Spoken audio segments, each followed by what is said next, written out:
Buenas noches, muchas gracias. Buenas tardes y noches a algunos. En primer lugar, quiero agradecer a Milray y al equipo de M Academy por la invitación y por permitirme compartir con ustedes mi experiencia sobre el mapeo de endometriosis utilizando el ultrasonido. Es una herramienta que considero se ha vuelto invaluable en la forma como nos mejora la capacidad de diagnosticar y comprender mejor todas estas enfermedad tan compleja como es la endometriosis. El objetivo principal que tenemos es brindarle todos estos conocimientos prácticos basados pues, en la experiencia de la última década que he tenido sobre la evaluación de esta enfermedad y espero que sea algo muy productivo que les ayude a poder enfocar de una mejor forma a sus pacientes con dolor y con endometriosis para ofrecerles el mejor tratamiento, que es el objetivo principal de todo lo que hacemos por cada una de nuestras pacientes. Voy a compartir mi pantalla.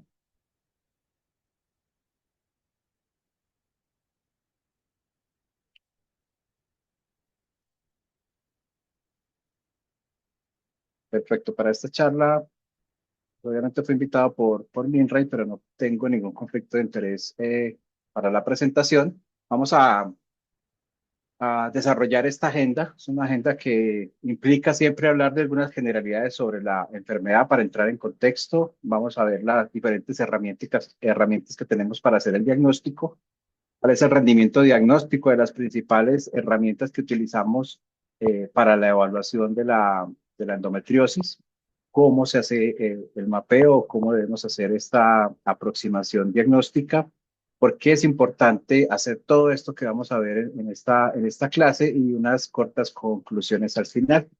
Todos conocemos que la endometriosis es esa enfermedad crónica inflamatoria que se caracteriza por presencia de tejido similar al endometrio por fuera de la cavidad endometrial. Esta incluye estroma y tejido. Es una enfermedad que es con una prevalencia alta. Algunos estudios eh, dan un 2 al 10% de las mujeres en edad reproductiva cuando se seleccionan o cuando se hace en unidades de ultrasonido que pueden detectar también la enfermedad. La frecuencia puede aumentar a un 20%, 19, 20%, que yo creo que es una aproximación un poco más cercana a lo que en realidad puede estar la enfermedad. La prevalencia cambia y cambia con diferentes grupos. En pacientes con adolescentes con dolor pélvico crónico puede llegar hasta un 60% su prevalencia y puede aumentar hasta un 75% en este grupo de pacientes cuando no responden al tratamiento.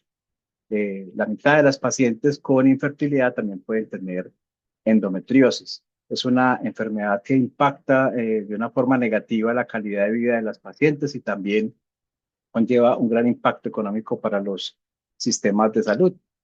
Y tiene un gran problema, y es esto que vemos acá, ese retraso diagnóstico que puede llegar en los países desarrollados, de 7, 8, y en los nuestros realmente no sabemos cuánto tiempo estamos de retardo diagnóstico desde que inician los síntomas hasta que podemos hacer el diagnóstico con las diferentes aproximaciones. Y tenemos ese problema con la endometriosis porque la endometriosis nos reta, es un reto diagnóstico porque es una enfermedad que los síntomas son inespecíficos, se comparte con diferentes tipos de patología.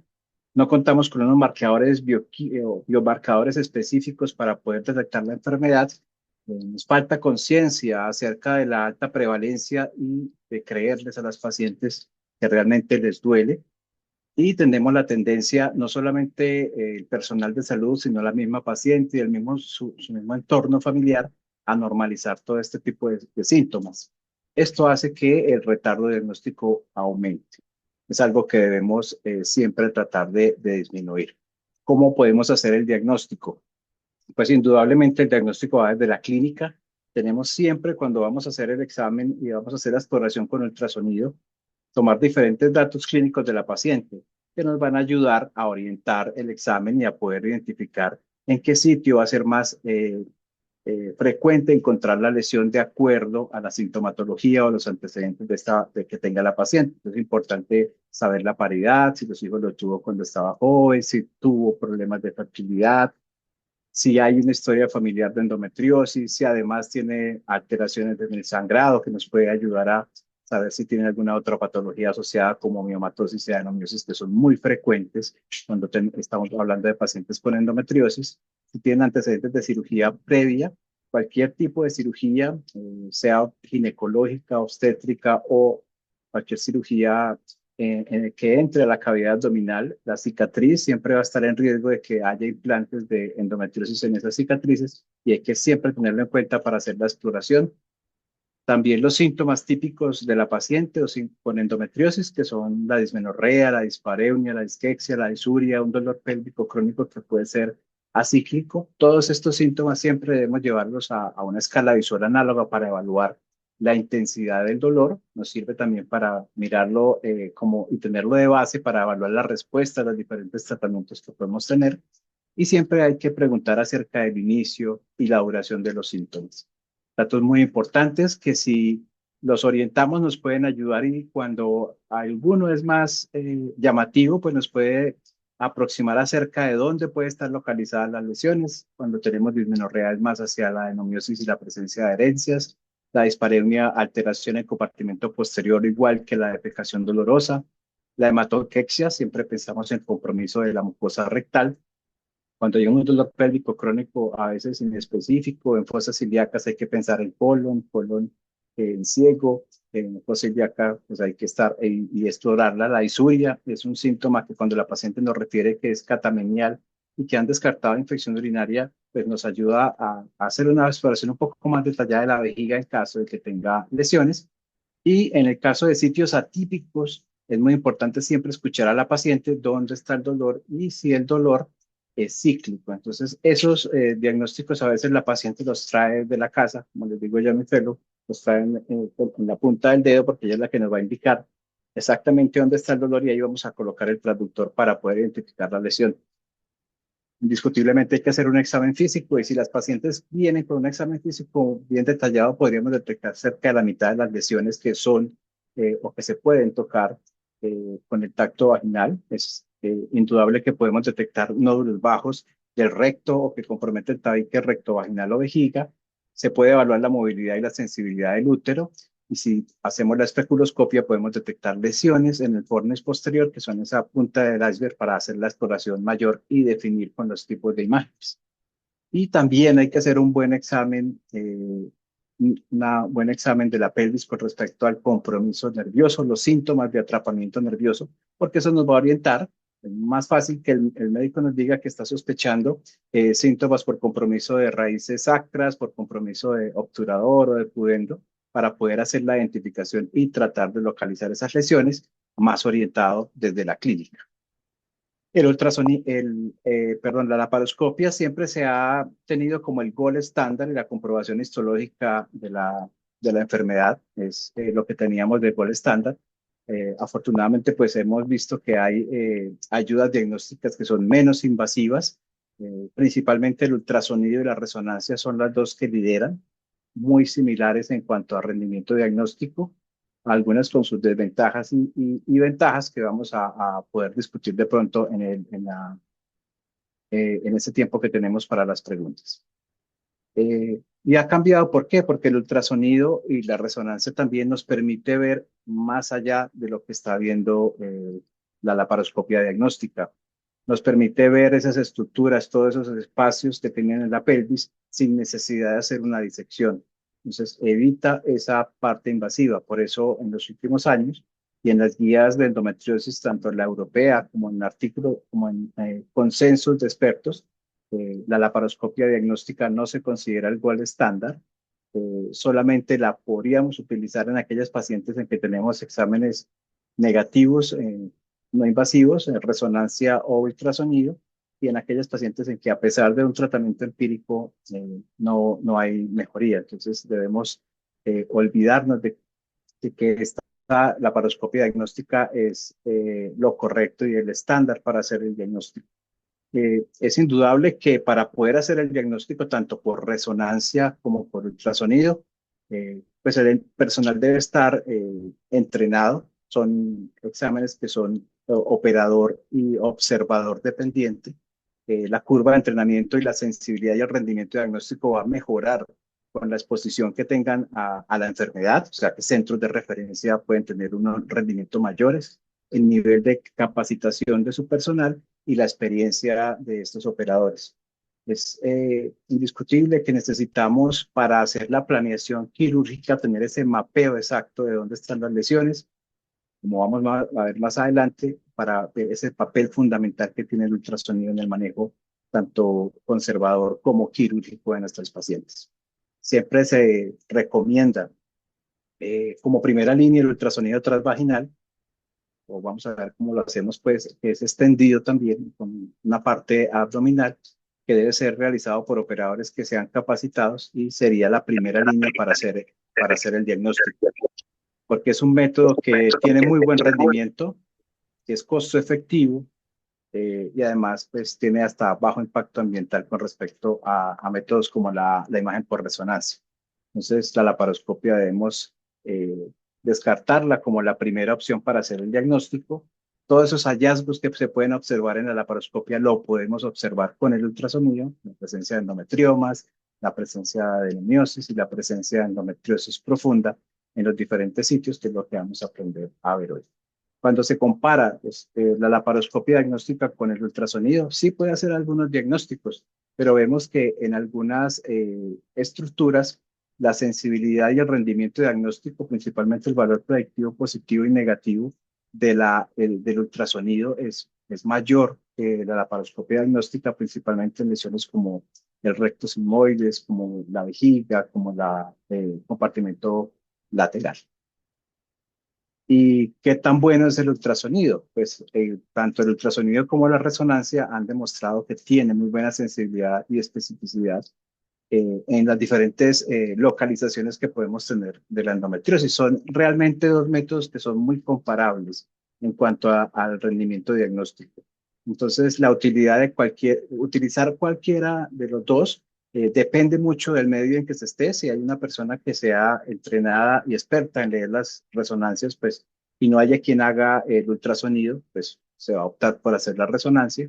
En el caso de lo contrario, que se tenga el ultrasonido y no se tenga quien haga una adecuada lectura de la resonancia, pues optamos por el ultrasonido. Y si contamos con los dos, primera línea el ultrasonido, y en unos casos muy puntuales, en los cuales el ultrasonido puede tener ciertas limitaciones, pues los apoyamos. Son métodos complementarios, siempre los debemos utilizar como métodos complementarios. Si los ponemos en comparación cabeza a cabeza, la exploración de ultrasonido y transvaginal en las mismas pacientes, realmente este rendimiento diagnóstico en este metaanálisis de 90 ya publicado hace unos pocos años, pues muestra que ese rendimiento diagnóstico en las diferentes estructuras es muy similar. La metaregresión bivariada pues dio una precisión similar comparando el ultrasonido con la resonancia en estructuras como ligamentos uterosacros, rectos sigmoides y tabique recto vaginal. Entonces tenemos que es un muy buen método diagnóstico siempre y cuando lo hagamos de una forma adecuada y es lo que vamos a ver en esta siguiente parte, cómo se hace el mapeo de endometriosis. Tenemos que tener en cuenta que la endometriosis tiene diferentes fenotipos. El más frecuente es la presencia de lesiones superficiales que anteriormente no podíamos ver por ultrasonido y ya hemos aprendido a visualizar esas lesiones. Lesiones que son diferentes y tienen diferentes características en la laparoscopia y también tienen diferentes formas de presentación en el ultrasonido. La lesión ovárica, indiscutiblemente, el ultrasonido tiene una sensibilidad muy similar también en la resonancia cuando son lesiones mayores de 2 centímetros, que se aproxima o sobrepasa el 90%. En endometriosis profunda nos ayuda a identificar todas las lesiones y también a conocer ese compromiso severo que podemos tener en pacientes como pelvis congelada.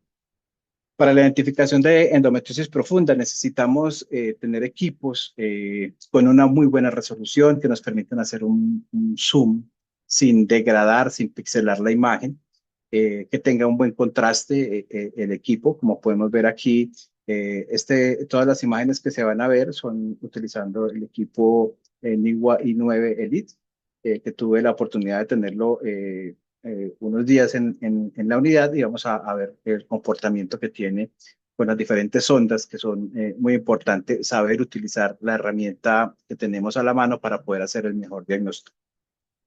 Se requiere siempre que vamos a ver endometriosis superficial, puede ser una limitante también para su diagnóstico, es que haya líquido en el fondo de saco de Douglas. Entonces hay dos momentos principales donde podemos tener líquido, uno el posovulatorio y otro cuando la paciente está menstruando, si la paciente no tiene tratamiento. Es muy difícil a veces agendar la paciente para ese día precisamente, pero siempre que hay líquido, siempre hay que aprovechar la presencia de líquido, no tanto para ver lo que está en el líquido, sino lo que está rodeando ese líquido. Mirar que el peritoneo es una capa muy delgadita que se ve ecogénica y ya vamos a ver si hay lesiones, pues muy bien descritas en este artículo del doctor Pedrazzani, colaboración también con el doctor Alcázar. Eh, los invito pues a que lo busquen, lo puedo compartir también con los que lo requieran, es Open Access.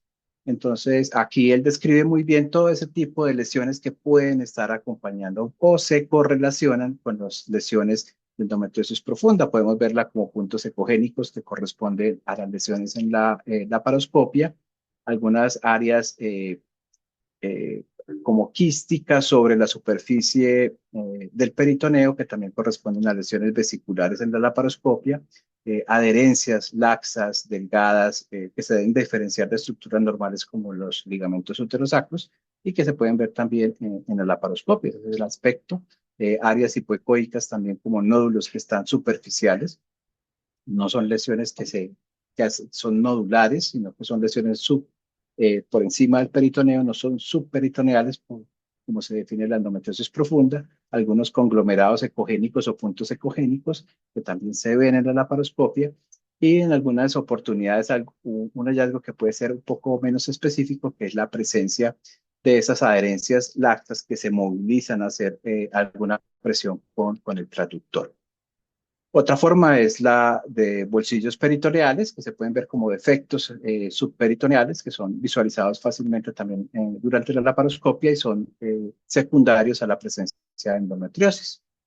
¿Y por qué es importante hacer el diagnóstico de endometriosis superficial? Pues uno, por el manejo de la sintomatología de la paciente. Dos, también pues es muy diferente resecar un nódulo superficial que no está, o una lesión, perdón, superficial que está sobre una estructura no vital, a tener que hacer a veces peritonectomías más amplias para resecar esas zonas de endometriosis superficial cercana a estructuras vitales como los ureteres o vasos en los cuales se debe conocer, y así como el que hace el ultrasonido debe ser una persona experta, el que hace la resonancia de igual forma para poder saber y tener el conocimiento del uso de manejo de la energía y de su disección para poder hacer la mejor tratamiento excisional de la lesión.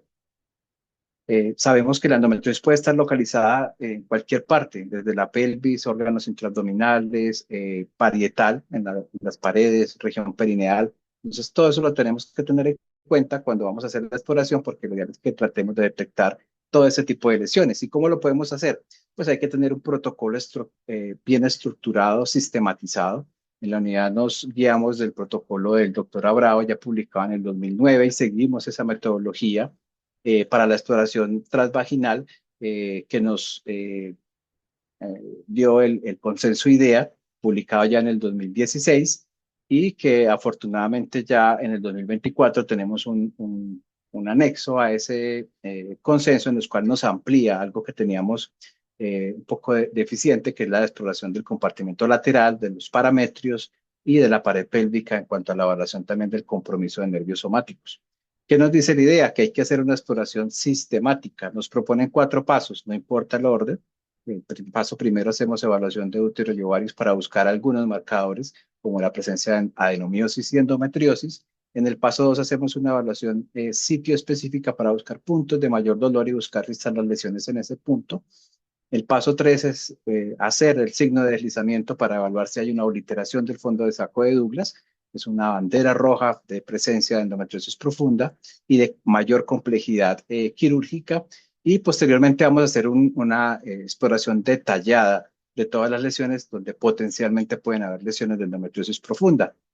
Hacemos entonces en nuestra unidad este ultrasonido extendido, en el cual se hace la evaluación transvaginal de todas las estructuras buscando endometriosis profunda, sumado a una exploración abdominal, que es lo que se hace inicialmente para buscar compromiso de riñones, si la paciente sospecha o hay sospecha por la clínica de sospecha de compromiso diafragmático, se hace la exploración también y una exploración detallada de fosas ilíacas en busca de este tipo de lesiones. Parametrios en este momento ya está incluido entre el anexo pues, el IDEA, al igual que la evaluación de los nervios somáticos y las raíces sacras.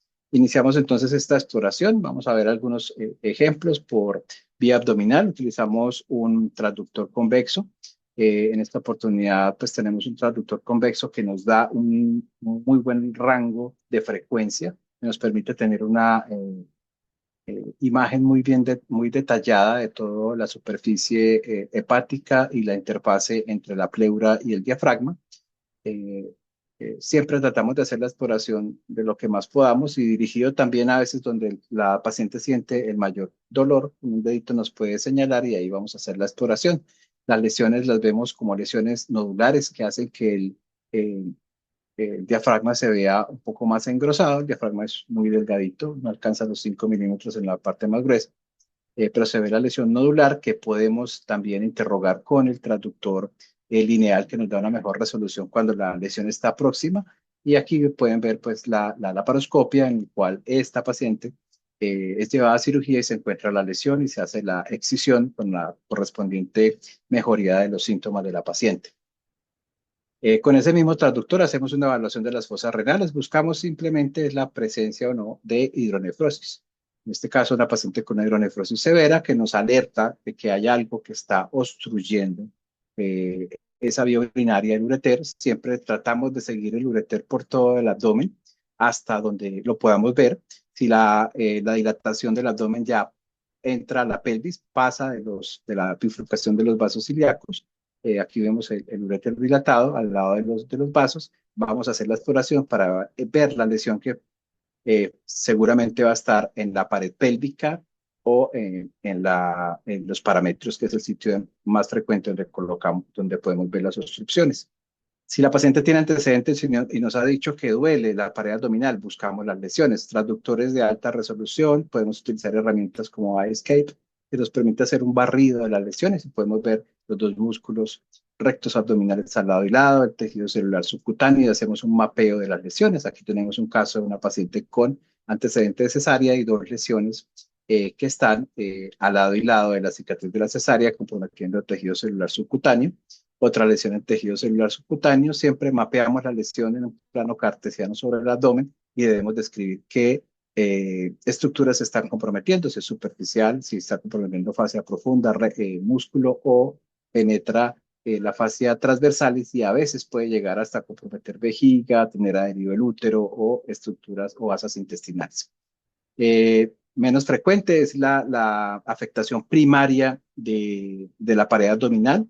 El más frecuente es el nódulo de Villar, que podemos ver, la paciente se queja de dolor umbilical cíclico y lo podemos ver con traductor también de alta frecuencia. Podemos utilizar gel dentro del ombligo para que nos dé un poco de contraste. Podemos ver esa lesión eh, que tiene características de envido esmerilado quística y corresponde a esta foto de la paciente que nos consultó por ese tipo de dolor.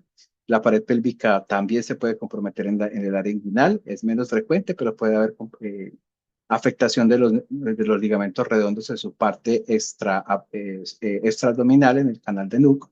Una paciente en este lado vemos el, la pared, la zona inguinal normal y en el lado contralateral la lesión hipoecoica, que así se ven por lo general todos los tipos de lesiones poco vascularizadas en el canal de Nuc. Pueden ser unilaterales o bilaterales, como en este caso, son lesiones francamente hipovascularizadas, redondeadas que infiltran y tienden a ser induradas y altamente dolorosas por la mayoría de las pacientes. Hacemos exploración siempre sistemática de fosas ilíacas, utilizamos sondas lineales de alta frecuencia. Esta sonda de este equipo permite hacer una evaluación muy detallada. Vemos el músculo psoas, que es esta área hipoecoica. Encima podemos ver el ileón terminal, que siempre hacemos su exploración. y el ciego en la parte sobre el psoas, que es una estructura que tiene un mayor diámetro. Podemos ver la unión ileocecal o válvula ileocecal, que es un sitio que siempre hay que explorar cuando vemos algún tipo de lesión, porque son lesiones que pueden causar síntomas obstructivos. Este es un ejemplo con la muestra quirúrgica, la pieza quirúrgica, donde vemos un gran nódulo hipoecoico que distorsiona completamente la base del ciego y algunas asas de intestino delgado que están alrededor. En la fosa ilíaca, pues también tenemos el apéndice, lo podemos visualizar en la gran mayoría de los pacientes que lo tienen. Es una estructura alargada, ciega, con poco peristaltismo, siempre tiene un diámetro constante hasta su final. Las lesiones pueden estar localizadas en cualquier sitio, más frecuente en la punta. Y también vemos el ilion terminal. Este es un ejemplo de una paciente que tenía unos cuadros suboclusivos unos años anteriores. Llega a la unidad también referida por la sospecha por dismenorrea y se encuentra esta lesión en la fosa ilíaca derecha. Se ve también, es algo característico en el intestino delgado, ver el peristaltismo de las asas, como unas asas de lucha por esa suboclusión que puede generar el nódulo de endometriosis. Y esta es la laparoscopia de esta paciente, donde se ve esta área umbilicada y se ve la lesión de endometriosis profunda que estamos viendo con el ultrasonido. El apéndice ya les había descrito cómo lo podemos visualizar. Se puede visualizar por vía abdominal. Si vemos que el apéndice entra a la pelvis, pues lo buscamos en la pelvis. Y si hacemos una exploración detallada de la fosa ilíaca, de la área perianexial derecha, pues podemos ver la estructura alargada cuando el apéndice está en esa posición. Es aproximadamente un 10% de su localización normal. Las lesiones se ven como lesiones hipoecoicas, más frecuentemente en la punta, y también se pueden detectar cuando las lesiones están por vía vaginal, como lesiones hipoecoicas que producen engrosamiento de la pared y muchas veces están adheridas a otras estructuras. En este caso, la paciente tenía su lesión en el cuerpo del apéndice, confirmada pues por patología, y tiende a ser cuando es en la punta esta configuración como en palo de golf. En la fosa ilíaca izquierda, en colon descendente y en sigmoides alto, es menos frecuente ver las lesiones. Podemos ver, siempre hacemos la exploración, así sea frecuente, podemos detectar algunas lesiones, más si la paciente nos dice que el dolor está hacia esa fosa ilíaca. Muchas veces las lesiones son lesiones muy notorias que producen un engrosamiento marcado de la pared del intestino. También si uno interroga con Doppler son poco vascularizadas, y hay que también evaluar la movilidad y mirar si no está adherido o no a la pared abdominal. A veces puede estar también asociada a lesiones en la pared. Y posteriormente a hacer esta exploración abdominal pasamos a la exploración vaginal. Para la exploración vaginal dividimos la pelvis en tres compartimentos básicos: anterior, central y posterior, con cada una de las estructuras que vamos a evaluar. Y también tenemos que hacer la exploración no solamente centropélvica, sino también lateral, para poder ver ese resto de estructuras que muchas veces estábamos perdiendo. Iniciamos por cualquier orden, por cualquier compartimento. Lo más importante es tener sus checklists y hacer adecuadamente la exploración de todas las estructuras. En el útero evaluamos su parénquima, vemos su contorno, es muy importante. Y vean cómo acá con esta sonda y este equipo podemos ver el contorno bien definido, una línea ecogénica alrededor de todo el útero, una línea blanca que nos permite ver que no hay ninguna deformidad, cicatriz o presencia de algún nódulo de endometriosis que estén alterando ese contorno. Muy importante esta primera impresión. La adenomiosis debemos identificarla, debemos identificar y describir si presenta signos directos o indirectos de adenomiosis, detallados pues en todos estos videos, signos directos como las los quistes miometriales, las islas ecogénicas, las líneas ecogénicas que interrumpen la unión endometrial, y signos indirectos como el útero globuloso, la sombra en abanico, eh, la forma globular, la simetría de las paredes, la pérdida de la unión y la vascularización translesional. Todo eso lo detallamos.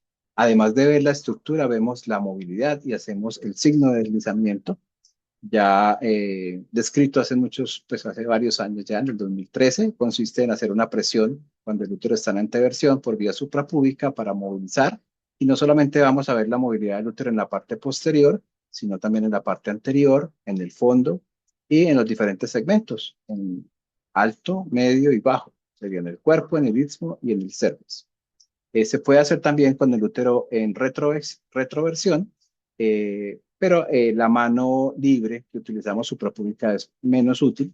El movimiento es más haciendo una compresión suave hacia adelante y hacia atrás con la sonda para poder movilizar el útero. Esto, cuando el signo es positivo, hablamos que hay un deslizamiento y que no hay obliteración del fondo de saco de Douglas. Contrario a lo que vemos en estos casos, donde vemos un útero en una retroversión forzada, que es también una posición del útero, retroversión que es frecuente y normal, pero cuando es por adherencias o es por lesiones que están haciendo tracción del cuerpo hacia atrás, pues ya tenemos una retroflexión o una retroversión forzada, una obliteración del fondo de saco de Douglas y debemos descartar la presencia de esas lesiones de endometriosis profunda que nos estén provocando esa obliteración. Ya sea completa, cuando oblitera y no podemos ver nada que está en la pelvis, como lo pueden ver en la laparoscopia, o obliteraciones parciales cuando solamente se hace un lado, como también podemos ver el ejemplo en el que solamente vemos ese ovario adherido a ese ligamento uterosacro, o el recto puede estar adherido solamente hacia un lado. Y también lo podemos describir y ver claramente cuando hacemos su evaluación por medio del ultrasonido. Es una bandera roja de presencia de endometriosis profunda. Se asocia en gran medida a la presencia de endometriosis en compartimento posterior, ya sea en ligamentos uterosacros, torus o rectos sigmoides, y se asocia también con un gran riesgo de compromiso o de necesidad de cirugía intestinal, así no haya lesiones de endometriosis profunda asociadas. En este compartimento central también evaluamos los ovarios, evaluamos la movilidad, si el ovario está inmóvil, digamos, ¿a qué está inmóvil? Si hay algún engrosamiento del peritoneo o si hay alguna lesión que esté fijando, como en este caso que está adherido a una lesión en el ligamento uterosacro. La presencia de endometrioma, definido por el grupo IOTA, siempre usamos terminología según los consensos, como una lesión uniloculada, menor de 10 centímetros, con una ecogenicidad en vidrio esmerilado, el paciente premenopáusica, la presencia de adherencias más endometriomas, más esos ovarios adheridos entre sí en la cara posterior del útero, conocidos como kissing ovaries, que tienen un mayor riesgo. Todos estos tres son banderas rojas de la presencia de endometriosis profunda. Si se van sumando, pues van aumentando aún más el riesgo. Y también tenemos que conocer la terminología IOTA, no solamente para describir los endometriomas, sino que nos vamos a encontrar también lesiones asociadas. Y también tener en cuenta que el endometrioma, por lo general, solo en un 15% de los casos va a estar aislado, el 85% de los casos va a tener otro tipo de patología. Vamos a encontrar con sorpresas si no hacemos un adecuado mapeo.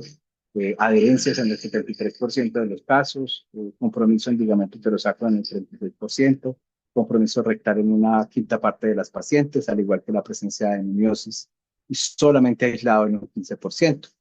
La endometriosis también tiene riesgo aumentado hasta un 10 veces más riesgo que la paciente que no tiene presencia de endometriosis o endometriosis profunda, de tener algún tipo de cáncer de ovario, sea tipo 1 o tipo de alto grado o de bajo grado. Siempre debemos fijarnos muy bien en las lesiones, siempre tenemos que hacer seguimiento de estas pacientes porque tenemos que cuidar que tenga riesgos.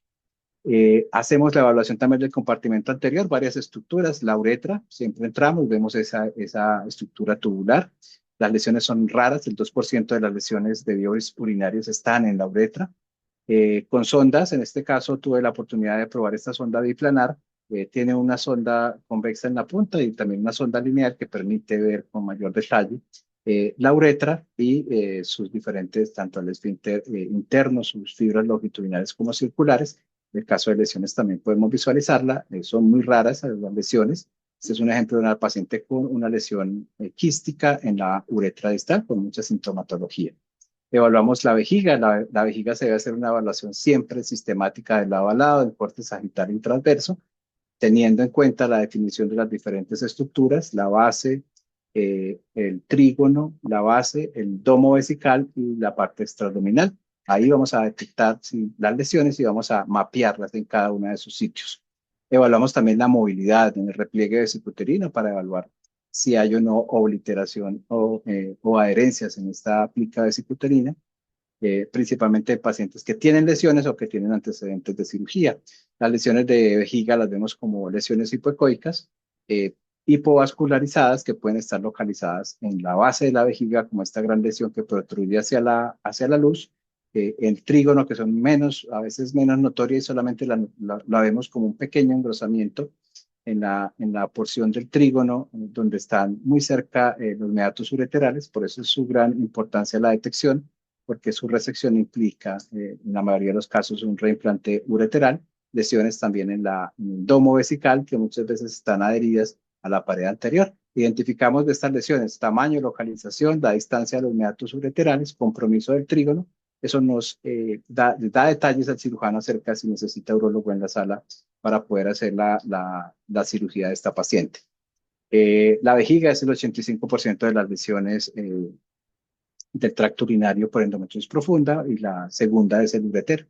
El uréter siempre lo hacemos una evaluación, es una estructura tubular que siempre hacemos en los diferentes segmentos, en la parte intramural, en la parte donde cruza el parámetro anterior, los ligamentos vesicuterinos y vesicovaginal,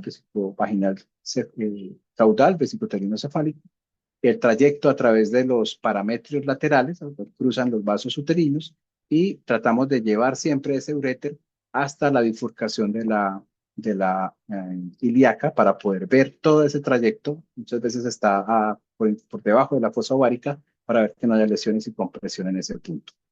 Las lesiones de ureter son frecuentemente asociadas con nódulos en los parametrio lateral. En este caso vemos el nódulo, vemos esta estructura tubular gruesa superando los 6 milímetros, que es el límite que tenemos para el uréter, y vemos esa lesión estrellada que está comprometiendo el parámetro lateral, que también está provocando una hidronefrosis severa en esta paciente. Tenemos la lesión, debemos identificar la lesión, dónde está la lesión, a qué distancia está el meato ureteral. Los ligamentos redondos, muy pocas veces los evaluamos por ultrasonido, están asociados al compromiso anterior, principalmente se asocia en muchas veces con lesiones de la vejiga cuando no son centrales sino laterales. Las podemos ver en esa porción anterior del cuerno uterino. Podemos ver el primer tercio, que es un tercio intrapélvico hasta que llega a la pared pélvica, hasta la pared abdominal, donde ya los dejamos de ver. Se ven como lesiones hipoecoicas que producen engrosamiento de ese ligamento. Aquí vemos el ligamento del lado derecho normal, lado contralateral se ve la lesión nodular, que puede estar o no asociada a una lesión de vejiga. Aquí vemos una lesión nodular en la vejiga, que está adherida a la parte anterior del útero, y el ligamento redondo de ese lado también se ve una lesión hipoecoica nodular que corresponde a una lesión aparte del ligamento redondo. Y lo que vemos en estas pacientes es esos ligamentos redondos completamente embullidos hacia la parte anterior, hacia la vejiga cuando hay compromiso anterior. Eso hacemos en compartimento anterior, pasamos a compartimento posterior, hacemos evaluación del tabique rectovaginal, podemos utilizar técnicas como colocar gel dentro de la vagina y podemos visualizar esa porción entre la vagina y el recto, ver que sea una línea ecogénica bien definida y que no haya lesiones. Muchas veces, si el médico es muy juicioso, que nos refiere a las pacientes, nos habla de que hay una lesión en el fornis posterior, hay que buscar que no haya compromiso también en el tabique rectovaginal, que está muy bien definido también en el consenso IDEA. El gel nos ayuda mucho, entonces podemos ver esa lesión detrás de la pared vaginal, se pierde esa área ecogénica, se ve engrosada, y muchas veces estas lesiones están asociadas tanto a lesiones de vagina como a lesiones de recto.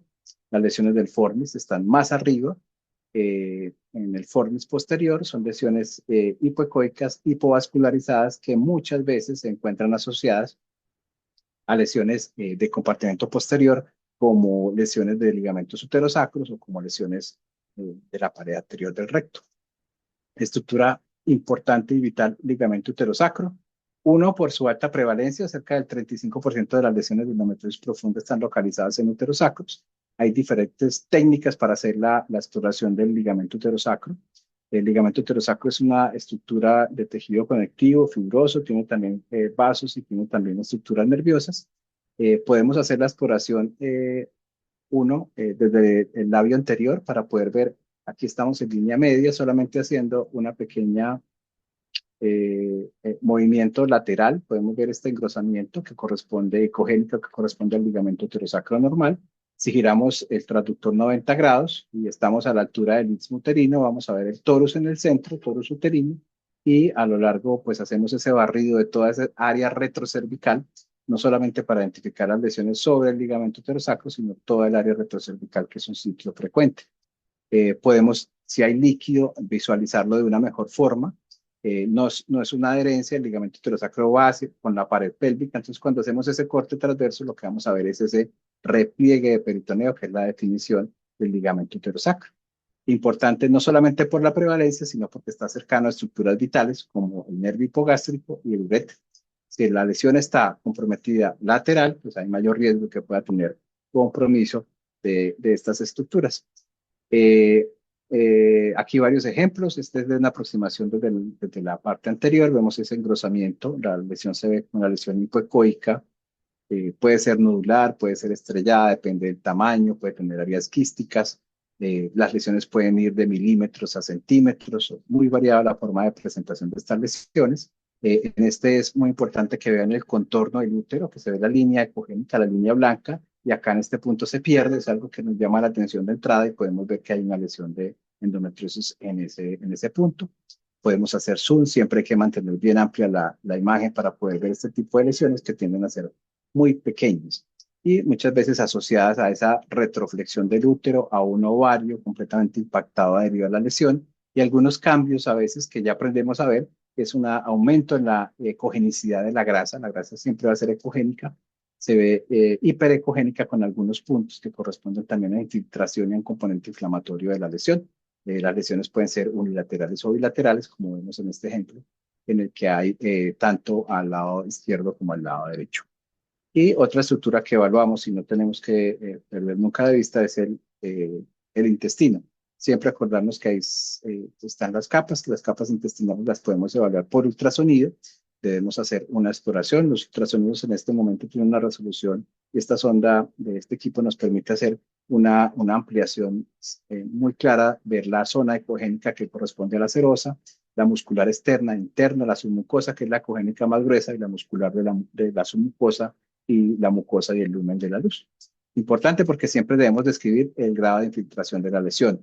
Siempre hacemos una evaluación del recto bajo, del recto medio y del recto alto. Si la paciente utilizamos preparación intestinal, nos ayuda a verlo más fácilmente, nos ayuda a aprender más, nos ayuda a ver lesiones más pequeñas. Es poco incómodo para las pacientes, entonces preferimos hacerlo siempre con una preparación intestinal que es muy sencilla. Siempre se hace ese barrido, idealmente una o dos veces para poder ver adecuadamente toda la longitud del recto y no perder ningún tipo de lesión. Aprender siempre a ver a qué distancia está el reborde anal, que nos podemos ubicar con los pliegues de Houston, esos pliegues normales que tiene el, el recto. Son tres pliegues, el segundo pliegue es constante, va a estar siempre a 8 centímetros y de ahí en adelante podemos, dependiendo como punto de referencia de esto, calcular la distancia del reborde anal. Las lesiones tienen múltiples presentaciones, son lesiones dependiendo del tamaño, lesiones nodulares que pueden producir retracción, no solo de las asas intestinales comprometidas, y a veces puede estar adherida a otras asas intestinales, ya sea de intestino delgado grueso, y provocar esa retracción que está descrito en el consenso como ese sombrero de indio o los cuernos del alce, pues las astas del alce. Diferentes herramientas que podemos tener en los equipos en los cuales nos permite hacer esa medida con mayor precisión, utilizando pues el volumen y esa tecnología 3D para, no solamente para ver las cosas más bonitas, sino para poder calcular con mayor precisión el tamaño y el volumen de la lesión al no ser estructuras elipsoides. Diferentes ejemplos, las lesiones pueden ser múltiples, localizadas en el mismo segmento, que las denominamos multifocales o multicéntricas cuando están en diferentes segmentos, ya sea en recto, o sea en sigmoides, o sea en fosa ilíaca derecha, ya sea lesiones multicéntricas, compromiso intestinal, y notar siempre que producen es un engrosamiento de la capa muscular. Siempre informamos en este tipo de lesiones las medidas, 3 planos ortogonales, la distancia del reborde anal, que lesiones bajas por debajo de 8 centímetros pues van a tener un mayor reto quirúrgico y un mayor riesgo de complicaciones, más si están asociadas a lesiones en fornis posterior y en vagina. Abrir más de 2 cavidades siempre va a aumentar más el riesgo. La profundidad va y el tamaño de la lesión también va a permitir seleccionar el tipo de cirugía y poder advertirle a la paciente qué tipo de cirugía. Evaluamos porcentaje de circunferencia comprometida y la infiltración de las diferentes capas, también la distancia al reborde anal, siempre en todas las lesiones. El canal anal también lo podemos evaluar y sobre todo en esas pacientes con antecedentes de episiotomía y dolor en el sitio de la cicatriz.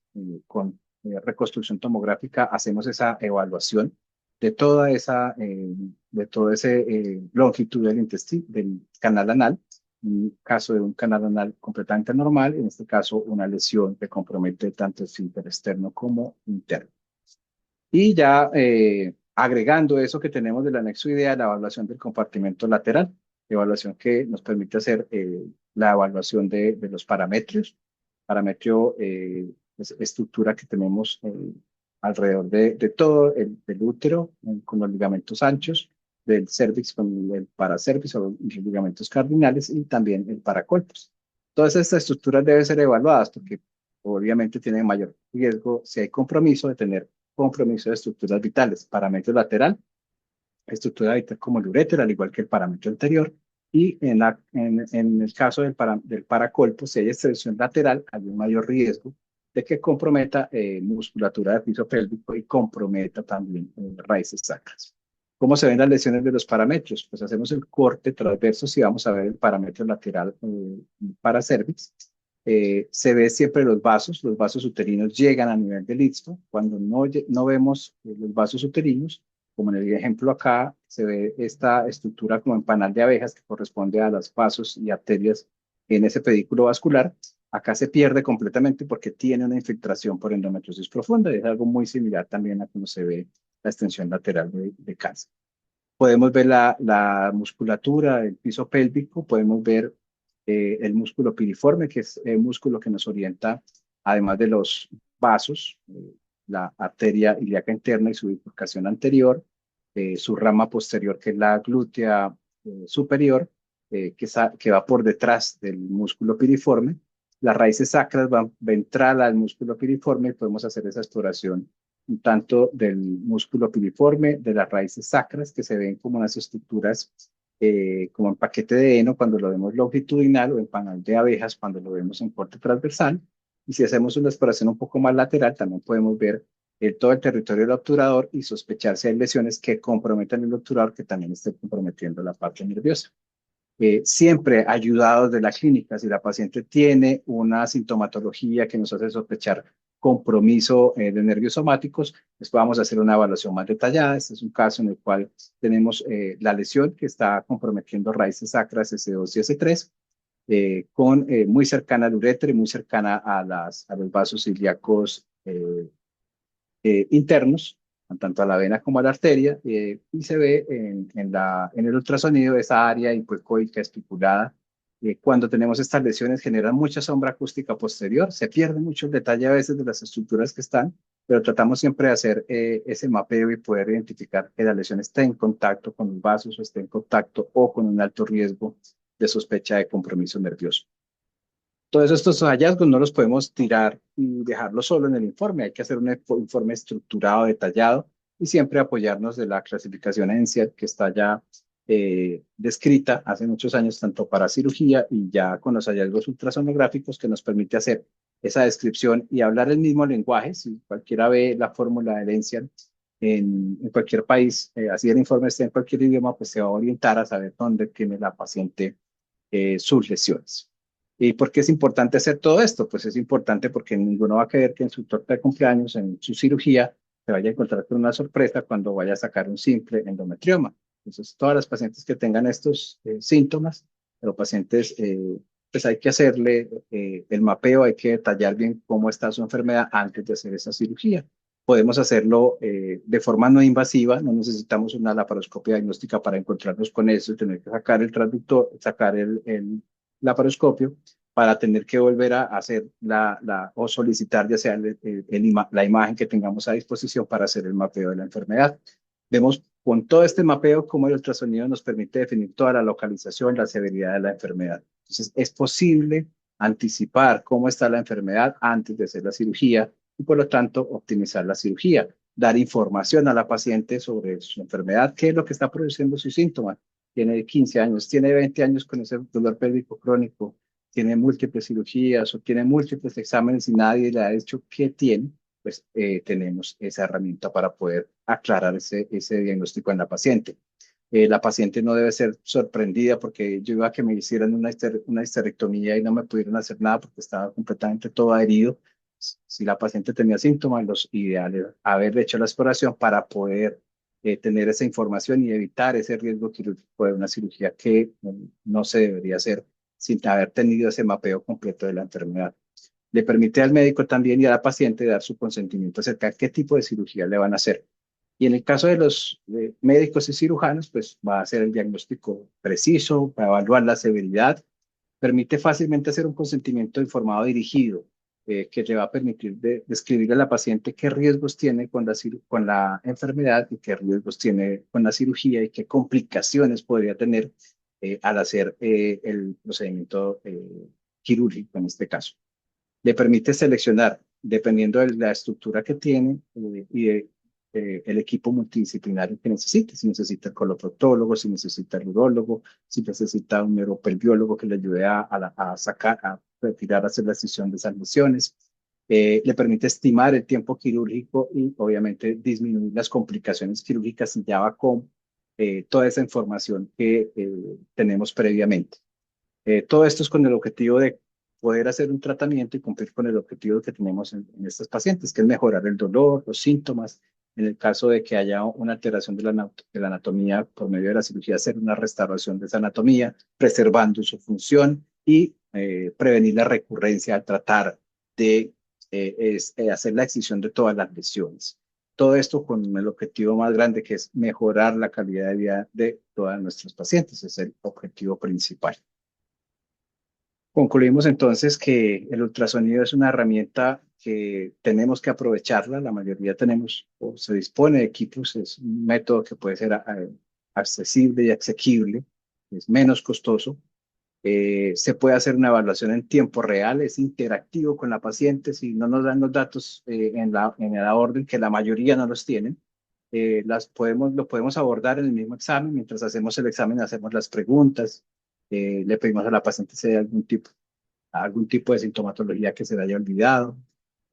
Requiere una preparación, pero es una preparación mínima que las pacientes toleran fácilmente. Permite hacer un diagnóstico muy preciso de todo este tipo de lesiones y hacemos la exploración si estamos entrenados, si tenemos la curva de aprendizaje para hacerla. Entonces necesitamos entrenarnos y todo esto nos va a ayudar a mejorar la calidad de vida de nuestros pacientes y a mejorar los resultados del tratamiento, que es nuestro principal objetivo. No quiero terminar sin agradecer a todo el equipo, excelente equipo de la unidad de endoscopia, una unidad de excelencia para tratamiento de endometriosis de la Clínica del Prado, liderado por el doctor José Fernando de los Ríos y la doctora Yerutza, que son también trabajamos en ese equipo para poder hacer tanto el manejo de las pacientes como la retroalimentación, que es algo muy importante cuando hacemos el ultrasonido, estar en cirugía, saber cómo le fue a la paciente, saber qué mal le encontraron, qué deje de ver, y también retroalimentarse tanto en la parte positiva como también en la parte negativa, que es lo que nos hace crecer. Muchas gracias a todos por su tiempo. Esperamos la sesión de preguntas y espero que haya llenado sus expectativas. Muchas gracias a todos. Hola. Bueno, doctor, muchísimas gracias por su presentación, excelente. Vamos a dar paso a la sesión de preguntas y respuestas. Voy a ir mirando acá en el chat. Bueno, dicen un placer escuchar la charla, es una eminencia en el tema. Gracias por esta información por parte del maestro en diagnóstico de endometriosis profunda. Y preguntan si es necesaria la afectación de la zona de unión endometrio-miometrio para diagnosticar adenomiosis. Bueno, en realidad tenemos unos conceptos todavía no muy claros con respecto a la adenomiosis. Tenemos unos signos directos, tenemos unos signos indirectos. Indiscutiblemente la adenomiosis puede estar localizada en diferentes partes del útero. No solamente afecta la unión endometrial, que es, digamos, el área más frecuente, sino que puedo también comprometer el miometrio intermedio y el miometrio externo. Entonces, hay pacientes que pueden tener una adenomiosis localizada en el miometrio externo y tener la zona de unión completamente normal. Entonces, no descarta la presencia de la adenomiosis. No siempre debe estar alterada la zona de unión. Depende de donde esté localizada la afectación, pues, ahí vamos a tener el diagnóstico siempre y cuando tengamos la presencia de signos directos, uno o dos signos directos o signos indirectos, que aún no está muy bien claro para mirar qué tanto se correlacionan los hallazgos que tenemos en la ecografía con la clínica de la paciente. Muy bien. Después preguntan, a ver, ¿qué paraclínico podría ser el diagnóstico en paciente con dolor torácico asociado al periodo menstrual? Bueno, endometriosis diafragmática, eh, afortunadamente no es tan frecuente o no hacemos el diagnóstico adecuadamente, entonces eso es más frecuente de lo que pensamos. Las lesiones superficiales es muy difícil verlas en ultrasonido, al igual que las profundas. Ultrasonido no es un método de elección para endometriosis diafragmática, solamente se podrían ver en algunos estudios, se ha demostrado que hasta el 15%, solo el 15% de las lesiones. Pero siempre que la paciente tiene la sintomatología, es bueno revisarla por ultrasonido. Si la sintomatología es clara, se puede ayudar también en la resonancia. Tampoco tiene una sensibilidad y una especificidad excelente, pero sí ayuda más que el ultrasonido, sobre todo cuando las lesiones tienen algún componente hemorrágico que pueden ser un poco más hiperintensas cuando se hace la resonancia, y la resonancia tiene la capacidad de ver un poco más, eh, de forma más global el diafragma que como el ultrasonido, que a veces dependiendo de la contextura de la paciente, pues puede dar dificultad la penetración para ver sobre todo esa parte posterior o que está pues, también oscurecida muchas veces tanto por el gas que podemos tener intestinal como por el hígado. La próxima pregunta, bueno, lo felicitan, excelente, le manda saludos. Aquí, ¿en qué casos podría auxiliarse de una resonancia magnética para mapeo de endometriosis? Bueno, si utilizamos el ultrasonido, y el ultrasonido es hecho por una persona entrenada, no es, no es eficaz en el 100% de las pacientes. Hay pacientes que tienen dificultades técnicas, pacientes que tienen grandes masas ováricas, que tienen el fondo de saco de útero obliterado por esas lesiones ováricas, pacientes que tienen adenomiosis o neumatosis severas. Es muy limitado ya la exploración del sigmoides, por ejemplo, de las estructuras retrouterinas. Entonces, ahí está limitado y ahí podría uno apoyarse si hay clínica y sospecha, pues de hacer la resonancia. En el caso de la endometriosis diafragmática, en el caso de compromiso o sospecha de compromiso o atrapamiento nervioso, pues es mucho mejor la resonancia en cuanto a la afectación de nervios somáticos, raíces sacras, compromiso del nervio pudendo o de obturador, y de músculos de piso pélvico, sí, es indiscutiblemente mejor la resonancia. Se podría sospechar por ultrasonido, pero en ese caso nos apoyamos. Como les dije en el transcurso de la charla, son métodos que no son excluyentes, son métodos que son complementarios. Y si los utilizamos bien, pues podemos pues, a tener un mayor detalle de todas estas estructuras.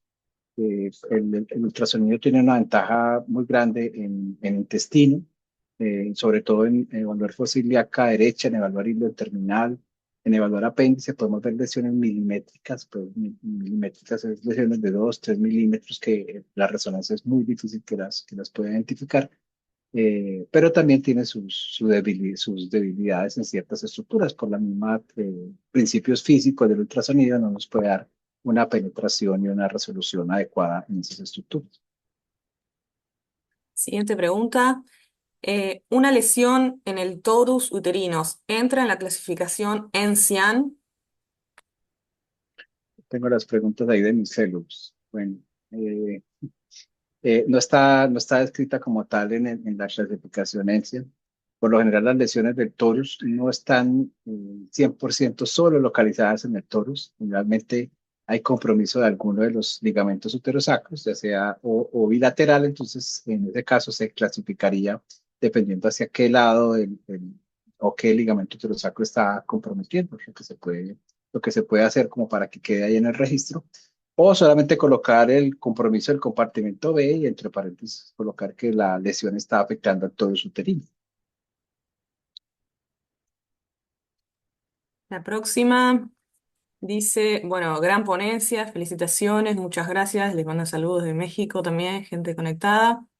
¿Cómo se haría el estudio en pacientes que no han iniciado vida sexual? Bueno, todo depende también de las herramientas que se tengan. Idealmente la exploración, pues transvaginal, si no hay vía sexual, o no ha tenido relaciones, la paciente es núbil o virgen, se puede hacer por vía transrectal. La vía transrectal es igual que hacerla por vía transvaginal, nos da el mismo rendimiento diagnóstico, las estructuras se ven iguales, es muy difícil diferenciar por qué vía está transrectal o transvaginal. Entonces, si uno logra convencer a la paciente, que la mayoría se dejan convencer porque uno les debe explicar la importancia de hacer un buen examen, se podría hacer por vía transrectal. Hay algunas sondas transvaginales que tienen un diámetro muy pequeño que también se pueden utilizar en pacientes vírgenes. Y ya si la paciente no acepta ninguna de estas vías, tenemos la opción de la resonancia, siempre y cuando la lea una persona también experta y entrenada en la resonancia. No solo pedir la resonancia, porque si se pide la resonancia y no hay quien lea el reporte adecuado, pues también no se van a identificar las lesiones. Entonces, los dos métodos requieren de personal entrenado. Bueno, bueno, los saluda, muchas gracias, profe. Bueno, todos agradeciendo, muy contentos con el webinar. No sé si tiene alguna pregunta más, si no, ya vamos a ir terminando. Le agradecemos muchísimo, doctor, poder habernos brindado esta excelente ponencia. Con mucha convocatoria, hemos tenido más de 100 participantes, así que, bueno, desde MinRay le agradecemos a todos que se hayan conectado y la posibilidad de tener estas clases que son muy importantes para que sigan capacitándose. Bueno, muchas gracias a todos y nos estamos viendo en el próximo M Academy.